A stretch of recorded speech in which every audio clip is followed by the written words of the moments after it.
रानू चिड़िया वाला जंगल अब सूख चुका था। पेड़ अब फल नहीं देते थे और दाना मिलना भी मुश्किल हो गया था। पक्षी इस बात से बहुत परेशान थे। कबूतर कबूतर, मुझे कोई फल दे दो, सुबह से भूखा हूँ।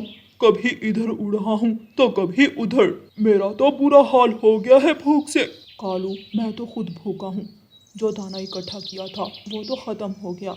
अब इस जंगल में रहना बहुत मुश्किल हो गया है। हमें किसी और जंगल की तरफ जाना चाहिए। मेरे मामा जी ने बताया था कि सागर वाला जंगल हरा भरा है, हमें वहाँ जाना चाहिए। तो फिर ठीक है, आज हम सब जाकर अपना ज़रूरी सामान बांध लेते हैं और फिर इकट्ठे दूसरे जंगल जाएंगे। मैं जाकर रानू चिड़िया को भी बताता हूँ, वो भी अपनी तैयारी कर लेगी। तोता रानू चिड़िया के पास जाता है। रानो, हम सब ने फैसला किया है कि हम सागर वाले जंगल जा रहे हैं, तुम भी अपनी तैयारी कर लो। लेकिन तोते भैया, मेरे बच्चे तो अभी उड़ भी नहीं सकते, मैं कैसे सफ़र करूँगी? लेकिन यहाँ पर रहकर कोई फायदा नहीं, दाना तो अब जंगल में ख़त्म हो गया है। अच्छा ठीक है, फिर मैं अपना सामान बांध लेती हूँ। बड़े नीम के पेड़ के पास आ जाना दोपहर को। तोता वहाँ से चला जाता है। रानू चिड़िया अपने घर से कुछ ज़रूरी कपड़े लेती है, उन्हें बैग में डालती है। अम्मा, आप कैसे इतना सामान लेकर उड़ेंगी? हमें तो अभी उड़ना भी नहीं आता। मैं आप दोनों का घोंसला अपनी पीठ पर रख लूँगी और रास्ते में अगर थक गई तो अपने दोस्तों को बता दूँगी, वो मुझे अकेला छोड़कर नहीं जाएंगे।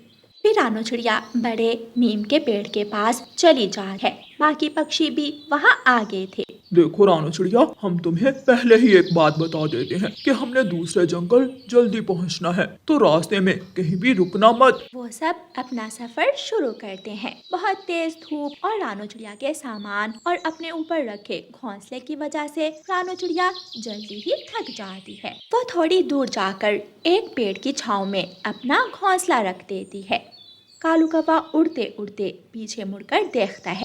रानू चिड़िया तो पेड़ पर बैठ गई है, हमें रानू चिड़िया को साथ लेकर जाना होगा। नहीं, हमने अगर देर की तो उस जंगल में दूसरे जंगल से पक्षी आकर अपने घोंसले बना लेंगे। मेरे मामा जी ने बताया था कि वो जंगल उल्लुओं को बहुत पसंद है। अगर वो हमसे पहले पहुंच गए तो वो हमें वहां रहने नहीं देंगे। फिर तो हमें जल्दी जाना चाहिए, रानू चिड़िया तो रास्ते में कई बार रुकेगी। हाँ हाँ, जल्दी चलो। वो सब रानू चिड़िया को वहीं छोड़कर आगे बढ़ जाते हैं। रानू चिड़िया जाते हुए उनको देख रही थी।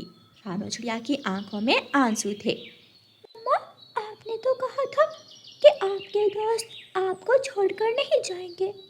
बेटा, मैं तो उनको अपना सच्चा दोस्त मानती थी। मुझे क्या पता था कि वो मुझे ऐसे बीच रास्ते में छोड़ जाएंगे। मम्मा, भूख लग रही है। बच्चों, आप दोनों यहीं बैठो, मैं देखती हूँ, शायद कोई चीज़ खाने को मिल जाए। मम्मा चिड़िया अपने बच्चों को वहाँ बिठाकर उड़ती है। वो दाने की तलाश में इधर उधर उड़ती है। रानू चिड़िया उड़ती उड़ती नदी के पास पहुँच जाती है। नदी किनारे उसे कुछ मकई के दाने नजर आते हैं। वो वहाँ जाती है और उन दानों को उठाती है। ऐ ऊपर वाले, तेरा शुक्र है, तूने मेरे बच्चों को भूखा रहने से बचा लिया। रानू चिड़िया वो दाने उठाकर अपने बच्चों के पास जाती है। बच्चे दाना खाने लगते हैं। जैसे जैसे धूप बढ़ती जा रही थी, गर्मी की शिद्दत भी उतनी ही ज़्यादा हो रही थी। इतनी गर्मी में रानू चिड़िया के लिए अपने बच्चों को साथ लेकर उड़ना बहुत ही मुश्किल था। थोड़ी देर बाद रानू चिड़िया को एक बैलगाड़ी की आवाज़ सुनाई देती है। रानू चिड़िया देखती है कि एक इंसान बैलगाड़ी चलाते हुए जंगल में आता है। वो बैलगाड़ी रोकता है और अपना कुल्हाड़ा उठाकर पास वाले पेड़ को काटना शुरू कर देता है। वो ज़ोर ज़ोर से कुल्हाड़ा चलाकर लकड़ियाँ काट लेता है और उन लकड़ियों को अपनी बैलगाड़ी पर लाद लेता है। रानू चिड़िया उस इंसान के पास जाती है।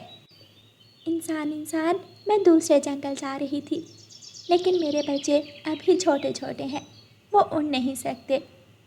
आप मुझे भी अपने साथ इंसानों की बस्ती में ले जाए। वहाँ पर जाकर मुझे किसान के घर छोड़ आइएगा। ठीक है, तुम अपना घोंसला इन लकड़ियों के ऊपर रख लो। रानू चिड़िया अपने बच्चों के पास जाती है। मम्मा, इंसान तो बुरे होते हैं, वो पक्षियों को मार देते हैं। फिर आप उस इंसान के पास क्यों गई? बेटी, सब इंसान बुरे नहीं होते, कुछ अच्छे भी होते हैं। जैसे ये मुझे इंसानों की बस्ती में ले जाकर मेरी मदद करेंगे, और वहाँ इंसानों की बस्ती में एक किसान का घर है। किसान की पत्नी बहुत अच्छी है, वो भी हमारी मदद ज़रूर करेगी। फिर रानो चिड़िया अपना घोंसला उठाकर बैलगाड़ी पर लकड़ियों के ऊपर रख देती है। लकड़हारा इंसान बैलगाड़ी को चलाता है। बंजर ज़मीन की वजह से बैलगाड़ी कभी एक तरफ तो कभी दूसरी तरफ हो जाती है। रानो चिड़िया का घोंसला भी कभी एक तरफ तो कभी दूसरी तरफ हिलता है। रानो चिड़िया बहुत मजबूती से अपने घोंसले को पकड़े रखती है। वो लकड़हारा इंसान पहले अपने घर जाता है। वो लकड़ियाँ उठाकर अपने घर रख देता है और फिर बैलगाड़ी को चलाकर किसान के घर जाता है। वो किसान के घर के दरवाजे पर दस्तक देता है। किसान दरवाज़ा खोलता है। क्या बात है लकड़हारे? ये चिड़िया मुझे बीच रास्ते में मिली थी, कह रही थी मुझे किसान के घर छोड़ाओ। इतने में किसान की पत्नी भी बाहर आ जाती है। वो रानो चिड़िया को देखकर खुश हो जाती है। कैसी हो आप रानो चिड़िया? माँ जी, हमारा जंगल सूख गया। मेरे दोस्त मुझे बीच रास्ते छोड़ के, क्या मैं आपके पेड़ पर अपना घोंसला रख लूँ और यहाँ रहना शुरू कर दूँ? बिल्कुल नहीं, जाओ, यहाँ से आई हो वहाँ वापस चली जाओ। पति जी, ये वही चिड़िया है जिसने आपकी जान बचाई थी। आपको याद है जब एक बार आप बहुत बीमार हो गए थे, तब मुझे वैद्य जी ने कहा था कि जंगल से जड़ी बूटी लाकर अपने पति को खिलाओ, तभी वो ठीक होंगे। मैं जंगल गई, मुझे वो जड़ी बूटी नहीं मिली। मैं वहाँ बैठकर रोने लग गई। बहुत से पक्षी मुझे देखकर गुजर गए, लेकिन रानो चिड़िया ने मेरी बहुत मदद की, मुझे वो जड़ी बूटी ला कर दी। मुझे माफ़ कर दो रानो चिड़िया, तुमने तो मेरी जान बचाई है। तुम जब तक चाहो इस पेड़ पर रह सकती हो। फिर किसान अपने घर के आंगन में लगे पेड़ पर रानो चिड़िया को एक छोटा सा घर बना कर देता है। रानो चिड़िया अपने बच्चों के साथ उस घर में खुशी खुशी रहने लगती है। प्यारे दोस्तों, इस कहानी को लाइक, अपने दोस्तों के साथ शेयर और चैनल को सब्सक्राइब करना बिल्कुल मत भूलना। आपका धन्यवाद। जंगल में एक गरीब रानो चिड़िया का परिवार रहता था, जिनके पास बस एक टूटा हुआ पंखा था, जिसकी हवा में वो सब रात को सोते थे। लेकिन एक दिन वो पंखा भी खराब हो जाता है। मम्मा, बहुत गर्मी लग रही है, नींद भी नहीं आ रही। मुझे लगता है बिजली चली गई है। इस बिजली ने भी रात को ही जाना था। कुकू बेटा, आप चिंता ना करो, मैं पंखी लेकर आती हूँ और आपको और गुड़िया को हवा देती हूँ। वो परिवार बहुत मुश्किल से रात गुजारता है और जब सुबह सुबह रानो चिड़िया दाना ढूंढने जाती है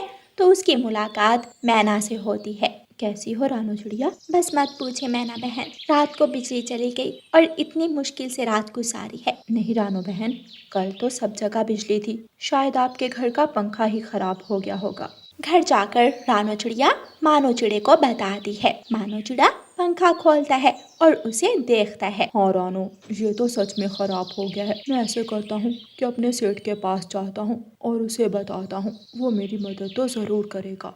मानो चिड़े का सेठ कालू सेठ की लकड़ी की फैक्ट्री थी, जहाँ पर पक्षी लकड़ी का सामान बनाते थे। लेकिन कालू सेठ बहुत ही लालची था। वो सबसे अपने काम भी करवा लेता और बदले में पक्षियों को बहुत कम भगाड़ देता था। मानो चिड़ा अपने सेठ के पास जाता है। सेठ जी, मेरी मदद करें, मेरे घर में सिर्फ एक ही पंखा है जो कल चलता चलता बंद हो गया। गर्मी इतनी ज़्यादा है, मेरे बच्चे तो गर्मी से ही मर जाएंगे। प्लीज़ मेरी कुछ मदद करें। क्या तुमने आते साथ ही रोना धोना डाल लिया है? पहले कुछ काम करो, फिर इस बारे में कुछ देखते हैं। मुझे अभी अभी एक बेड का ऑर्डर आया है, जल्दी से जंगल जाओ और लकड़ी लेकर आओ। मानो चिड़ा जंगल में जाता है और लकड़ी काटना शुरू करता है। वो बहुत मेहनत से लकड़ी काटता है और लकड़ी लेकर फैक्ट्री में आ जाता है। हाँ, अब जल्दी से इस लकड़ी का बेड बना दो, वरना कोई पैसा नहीं मिलेगा। मानो चिड़ा मेहनत से उन लकड़ियों को जोड़ता है और उनका बेड बना देता है। मानो चिड़े को बेड बनाते बनाते शाम हो जाती है। वो बेड बना देता है और अपने सेठ के पास पैसे लेने जाता है। ये लो तुम्हारे 100 रुपए। लेकिन कालू सेठ, बेड बनाने के तो 500 रुपए हैं। तो तुम्हें किसने कहा था कि इतनी लेट काम करो? अपने पंख जल्दी जल्दी चलाने थे, अब ये रखने हैं तो बताओ, वरना ये भी नहीं मिलने। कालू सेठ, वो मैंने आपको एक पंखे का कहा था। मैं क्या पंखे अपने सर पर उठाकर फिरता हूँ कि जब तुमने कहा एक उठाकर तुम्हें दे दिया। अब जल्दी निकलो, मुझे अपनी फैक्ट्री को ताला लगाना है। मानो चिड़ा उदास होकर घर आ जाता है। पापा, आप पंखा तो लेकर नहीं आए। पापा, मैं आज फिर गर्मी में कैसे सोऊंगा? गुड़िया कुकू क्यों अपने पापा को आते साथ ही तंग करना शुरू कर दिया है। पंखा अगर मिलता तो वो साथ लेकर आ जाते। दोनों बच्चे खामोश होकर बैठ जाते हैं। रानो, सेठ ने तो कोई मदद नहीं की, ऊपर से मुझसे ज्यादा काम करवाकर इतने थोड़े से पैसे मेरे हाथ में दे दिए। मानो जी, आप चिंता ना करें, मुझे लकड़ी की टोकरियाँ बनाना आती हैं। कल मैं और गुड़िया जाकर लकड़ी ले आएंगे और उसकी टोकरियाँ बनाकर बाजार में बेच आया करेंगे। देखना, थोड़े दिनों में हमारे पास इतने पैसे बन जाएंगे कि हम नया पंखा ले लेंगे। फिर अगले दिन वो परिवार सुबह का भोजन करता है। मानो चिड़ा अपने काम पर चला जाता है। चलो कुकू और गुड़िया, आज अपनी मम्मा की मदद करो, मेरे साथ जंगल से लकड़ियाँ लेने आओ। दोनों बच्चे खुशी खुशी अपनी मम्मा के साथ चल पड़ते हैं। वो दोनों रास्ते में देखते हैं कि कुछ शरारती बच्चे एक बूढ़े पेड़ पर पत्थर फेंक रहे थे। रानो चिड़िया जल्दी से उड़ती है और उन बच्चों के पास जाती है। बच्चों, इस पेड़ को क्यों नुकसान पहुंचा रहे हो? ये पेड़ तो अभी भी हरा भरा है, अब अगर इस पर पत्थर फेंके तो शायद ये भी सूखा हो जाए। जंगल में पहले ही इतने सूखे पेड़ हैं, उनके साथ जाकर ये मजाक करो, लेकिन यहाँ नहीं। वह बच्चे वहाँ से भाग जाते हैं। वो पेड़ बोलने लग जाता है। रानो चिड़िया, मैं बहुत प्यासा हूँ, मुझे पानी पिला दो। मैं अभी आपको पानी पिलाती हूँ। रानो चिड़िया अपने घर जाती है और वहाँ से एक मटका उठाती है और नदी पर जाती है और वहाँ से मटके में पानी भरती है और पानी लाकर पेड़ की जड़ों में गिरा देती है। वो पेड़ बहुत खुश हो जाता है और वो पेड़ एक जादुई परी में बदल जाता है। परी, आप पेड़ कैसे बनी? रानो चिड़िया, मुझे एक जादूगरनी ने पेड़ में बदल दिया था और जब तक मुझे कोई दयालु पक्षी पानी ना पिलाता, मैं कभी अपनी असली हालत में नहीं आ सकती थी। जंगल में बहुत से पक्षी मेरे पास से गुजरते थे, लेकिन वो सब मुझे नुकसान ही पहुंचाते थे। वो सब मेरी मदद नहीं करते थे, लेकिन तुम ऐसी पक्षी हो जिसने मेरी मदद की और मैं अपनी असली हालत में आ गई। तुम जो भी चाहो मुझसे मांगो, मैं तुम्हारी इच्छा पूरी करूंगी। कुकू जल्दी से बोलता है। परी आंटी, हमें रात को गर्मी लगती है, हमारे पास पंखा भी नहीं है, हमें एक पंखा दे दे। परी मुस्कुराती है और अपनी जादुई छड़ी को घुमाती है। एक तेज रोशनी निकलती है और वो रोशनी एक पंखे में बदल जाती है। ये लो कुकू और गुड़िया, अब आप सब मज़े से अपना जीवन गुजारो। आपका बहुत बहुत शुक्रिया परी। परी वहाँ से गायब हो जाती है और बच्चे वो पंखा उठाकर अपने घर ले आते हैं। मानो चिड़ा भी घर आ जाता है। रानो, ये इतना बड़ा पंखा कहाँ से ले आई? रानो चिड़िया मानो चिड़े को सारी बात बताती है। कुकू पंखे के सामने जाकर बोलता है। पंखे पंखे चलो और हम सबको हवा दो।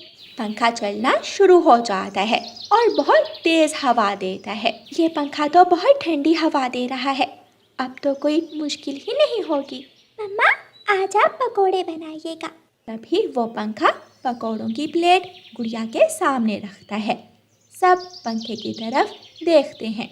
तुम सब मुझसे कुछ भी मांग सकते हो, मैं तुम्हें हर चीज़ दूंगा। मैं हमेशा अच्छे पक्षियों को उनकी मनपसंद चीज़ें देता हूँ। वो सब खुश हो जाते हैं और जो भी उनका दिल करता वो उस पंखे से मांग लेते हैं। रानो चिड़िया और मानो चिड़ा ना सिर्फ खुद उस पंखे का फ़ायदा उठाते, बल्कि वो उस पंखे से बाकी सब गरीब पक्षियों की भी मदद करते। प्यारे दोस्तों, इस कहानी को लाइक, अपने दोस्तों के साथ शेयर और चैनल को सब्सक्राइब करना बिल्कुल मत भूलना। आपका धन्यवाद। जंगल में रक्षाबंधन का त्योहार आने वाला था। जंगल में एक गरीब रानो चिड़िया थी जो दूसरों के घरों में काम किया, और जब रक्षाबंधन का त्योहार पास आता तो वो काम के साथ साथ राखियों का ठेला भी लगाती थी। लूसी मालकिन, मैंने आज का सारा काम ख़त्म कर लिया है। क्या मैं जल्दी घर जा सकती हूँ? मैंने जाकर राखियों का ठेला बाजार लेकर जाना है। हाँ रानो, अब तुम चली जाओ और ये दाना भी ले जाओ। तुम्हारी बेटी कब से भूखी होगी, जाकर उसे ये दाना दे देना। आपका शुक्रिया। रानो चिड़िया दाना लेकर घर चली जाती है और घर जाकर अपनी बेटी गुड़िया को वो दाना खाने के लिए देती है। मम्मा, आप भी खा लें। गुड़िया बेटी, मैंने मालकिन के घर ही खा लिया था, अब मुझे राखियाँ बेचने भी जाना है।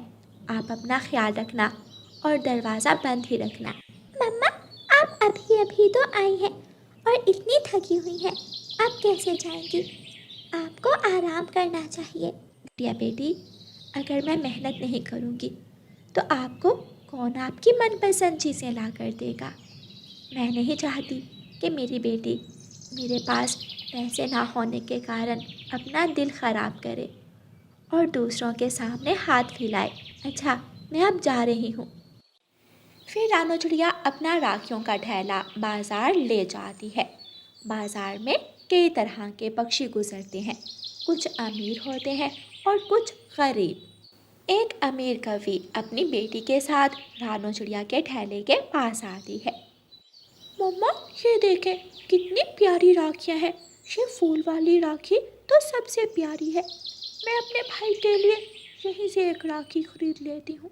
मुन्नी बेटी, इस गरीब ठेले से राखी लोगी तो जल्दी टूट जाएगी। तुम्हारा अकलौता भाई है, अगर इस सस्ते ठेले से राखी लेकर दोगी तो उसे अच्छा नहीं लगेगा। मैं तुम्हें महंगी दुकान पर लेकर जाती हूँ। कवि बहन, भले ही मेरा ठेला छोटा है, मगर ये राखियाँ बहुत अच्छी और मजबूत हैं। आप एक लेकर तो देखें, आप मायूस नहीं होंगी। ऐसे ही झूठ बोल बोल कर तुम जैसे पक्षी राखियाँ बेच देते हैं। हम तो इतने अमीर हैं कि सोने की राखियाँ भी बनवा सकते हैं, फिर तुम गरीब पक्षियों से ये सस्ती सी राखियाँ क्यों ले। ऐसे गौरी कवि रानो को बातें सुनाती सुनाती वहाँ से गुजर जाती है। थोड़ी देर बाद बुलबुल रानो चिड़िया के पास आती है। वाह रानो, तुम्हारी राखियाँ तो बहुत प्यारी हैं। मेरी बेटी ज़िद कर रही थी कि राखी आज ही लेकर आऊँ, वरना फिर भूल जाएंगे। शुक्र है मुझे तुम जल्दी ही मिल गई। अब तो अच्छे वाली राखी मिल ही जाएगी। जी, आपको जो जो राखी पसंद आए मुझे बता दें। फिर बुलबुल अपनी पसंद की राखियाँ उठाती है और रानो को पैसे देकर चली जाती है। ऐसे ही 2-3 पक्षी और आते हैं और रानो चिड़िया से राखियाँ लेकर चले जाते हैं। फिर रानो चिड़िया शाम को ठेला वापस लेकर अपने घर आ जाती है। गुड़िया बेटी, आपने सारा दाना क्यों नहीं खाया? मुझे पता था कि आप थकी हारी घर आएंगी, इसलिए मैंने थोड़ा सा दाना आपके लिए बचा लिया। रानो चिड़िया अपनी बेटी का प्यार करती है और वो दाना खाकर सो जाती है।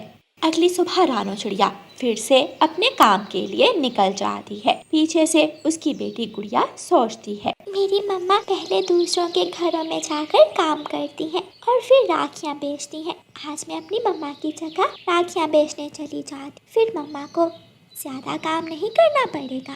फिर गुड़िया रानो चिड़िया की जगह बाजार राखियाँ बेचने चली जाती है। एक चालाक कालू कौवा गुड़िया के पास से गुजरता है। वो गुड़िया का राखियों वाला ठेला देखता है। ये राखियाँ तो बहुत प्यारी हैं। मैं इस छोटी चिड़िया को नकली पैसे देकर ये राखियाँ ले लेता हूँ, फिर तो कमाई ही कमाई होगी।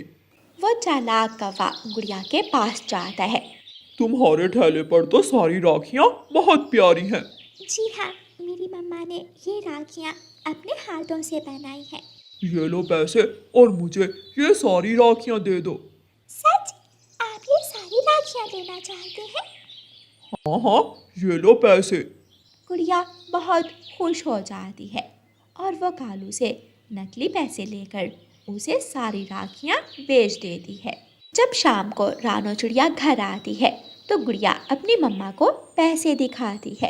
मम्मा ये देखें, आज मैं राखियाँ बेचने गई और एक दयालु कौवे ने मुझसे सारी राखियाँ खरीद ली। गुड़िया बेटी, वो कौवा तो आपसे फ्रॉड कर गया, ये सारे पैसे नकली हैं। गुड़िया ये सुनकर रोने लग जाती है।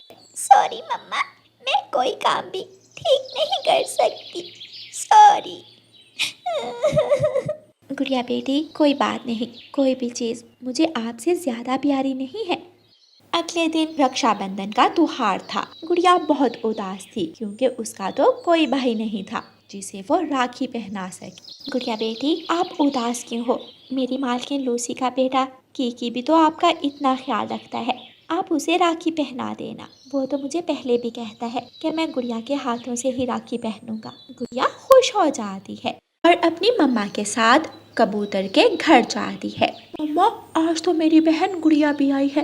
गुड़िया बहन, मुझे जल्दी से राखी पहना दो, मैं आपका ही इंतज़ार कर रहा था। गुड़िया खुशी खुशी कीकी को राखी पहना देती है। कीकी अपने कमरे में जाता है और वहाँ से एक बड़ा सा गिफ्ट बॉक्स उठाकर गुड़िया को देता है। रानो बहन, आज त्योहार का दिन है, आज हम सब इकट्ठे मिलकर खाना खाएंगे। मैंने सुबह खीर बनाई थी, मैं गुड़िया को खीर ला कर देती हूँ। दूसरी तरफ कालू कौवा अपने घर में सोचता है, आज राखियाँ बेचने चाहता हूँ, आज तो अच्छा मुनाफा होगा। कालू कौवा ठेला लेकर अपने घर से निकलता है और बाजार की तरफ जाता है। रास्ते में चील का बेटा चीलू बैठा हुआ था। वो इतनी प्यारी प्यारी राखियाँ देखकर कौवे के पास आता है। कालू अंकल, मुझे एक राखी दे दो, मेरे पास अभी पैसे नहीं है, मैं बाद में दे दूंगा। मुझे पागल बनाने की जरूरत नहीं है, तुम राखी लेकर भाग जाओगे और फिर नजर ही नहीं आओगे, और तुम्हारी तो कोई बहन भी नहीं है, तुमने राखी लेकर भला क्या ही कर लेना है। चीलू एक राखी उठाने लगता है तो कालू उसके मुंह पर एक थप्पड़ लगा देता है। चीलू रोता रोता अपनी मम्मा के पास जाता है। मम्मा मम्मा, मुझे कालू अंकल ने मारा, उसने मुझे राखी भी उठाने नहीं दी और मुझे मारा भी। उस काले कौवे की इतनी हिम्मत कि वो मेरे बेटे को मारे। चील डंडा उठाती है और कालू कौवे के थैले पर जाकर कालू कौवे की खूब पिटाई करती है। चील मार मार कर कालू कौवे के पंख तोड़ देती है। अब अगर दोबारा मेरे बेटे को हाथ लगाया तो जान से ही मार दूंगी मैं तुम्हें। चील वहाँ से चली जाती है और कालू कौवा रोता रह जाता है। उधर कबूतरी के घर सब मिल बैठकर खाना खाते हैं। गुड़िया बहुत खुश थी क्योंकि उसने अपने भाई को राखी बांधी और बदले में उसे गिफ्ट मिला। प्यारे दोस्तों, आप सबको हमारी तरफ से रक्षाबंधन की शुभकामनाएं। और प्यारे दोस्तों, इस कहानी को लाइक, अपने दोस्तों के साथ शेयर और चैनल को सब्सक्राइब करना बिल्कुल मत भूलना। आपका धन्यवाद।